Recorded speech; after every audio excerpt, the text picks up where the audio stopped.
അനന്തപത്മനാഭസ്വാമി തടാകക്ഷേത്രം.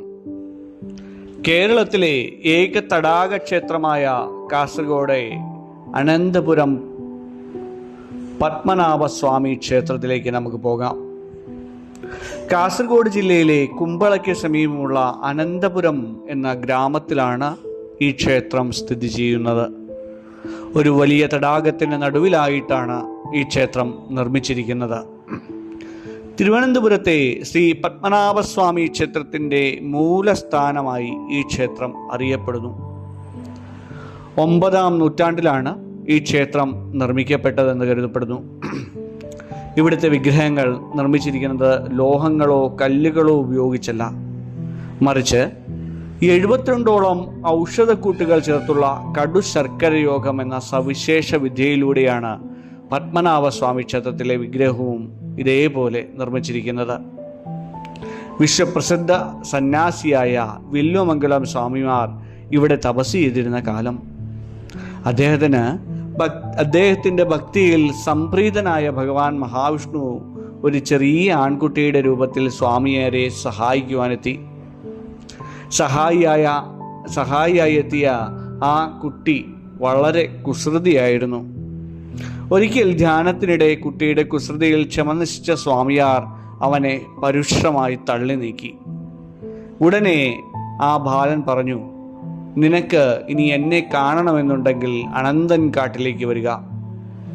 ഇത് പറഞ്ഞ് കുട്ടി തടാകത്തിനരികിലൂടെ ഉള്ള ഗുഹയിലൂടെ പോയി അപ്രത്യക്ഷമായി. ആ കുട്ടി സാക്ഷാൽ ഭഗവാനാണെന്ന് തിരിച്ചറിഞ്ഞ സ്വാമിയാർ ദുഃഖിതനായി. അദ്ദേഹം ആ ഗുഹയിലൂടെ കുട്ടിയെ പിന്തുടർന്ന് യാത്ര തിരിച്ചു. അറബിക്കടലിൻ്റെ തീരത്ത് കൂടി തെക്കോട്ട് സഞ്ചരിച്ച് അദ്ദേഹം ഒടുവിൽ തിരുവനന്തപുരത്തെ അനന്തൻ കാട്ടിലെത്തുകയും അവിടെ ഭഗവാൻ അനന്തപത്മനാഭനായി ദർശനം നൽകുകയും ചെയ്തു എന്നാണ് വിശ്വാസം. ഈ ക്ഷേത്രത്തിലെ ഏറ്റവും വലിയ സവിശേഷത തടാകത്തിൽ വസിച്ചിരുന്ന ബബിയ എന്ന മുതലയായിരുന്നു. ക്ഷേത്രത്തിൽ പൂജയ്ക്ക് ശേഷം നൽകുന്ന നിവേദ്യം അഥവാ പായസവും ചോറും മാത്രമായിരുന്നു ഇതിൻ്റെ ആഹാരം അല്ലെങ്കിൽ ഭക്ഷണം. ആരെയും ഉപദ്രവിക്കാത്ത ഈ സസ്യാഹാരി മുതല ക്ഷേത്രത്തിൻ്റെ കാവൽക്കാരനായി വിശ്വസിക്കപ്പെട്ടു പോന്നു. 2022 ബബിയ മരണപ്പെട്ടു. തൽസ്ഥാനത്ത് പിന്നീട് പെട്ടെന്ന് ഒരു മുതല പ്രത്യക്ഷപ്പെടുകയും ഇപ്പോൾ ആ ക്ഷേത്രത്തിൻ്റെ സംരക്ഷണം ആ പുതിയ ചെറുമുതല ഏറ്റെടുക്കുകയും ചെയ്തു. നമുക്ക് ക്ഷേത്രം സന്ദർശിക്കുമ്പോൾ ഈ ബബിയ എന്ന പുതിയ മുതലയെയും കാണാൻ സാധിക്കുന്നതാണ്. രാവിലെ 5:30 മുതൽ 12 വരെയും വൈകുന്നേരം 5:30 മുതൽ 7 വരെയുമാണ് സാധാരണ ദർശന സമയം ഇവിടെ ഉണ്ടാവുക. വിശേഷ ദിവസങ്ങളിൽ ഇവ വ്യത്യാസപ്പെടാറുണ്ട്.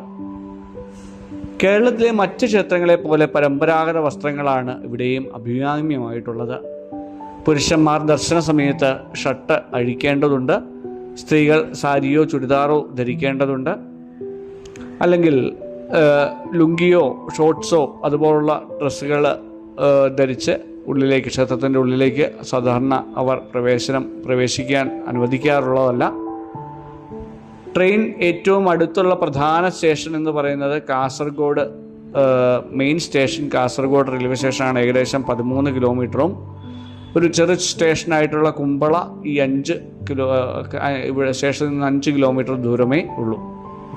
കാസർഗോഡ് മംഗലാപുരം ദേശീയപാതയിൽ കുമ്പളയിൽ നിന്നും ശ്രീരാങ്കോൾ വഴി ഈ ക്ഷേത്രത്തിലേക്ക് നമുക്ക് എത്തിച്ചേരാം.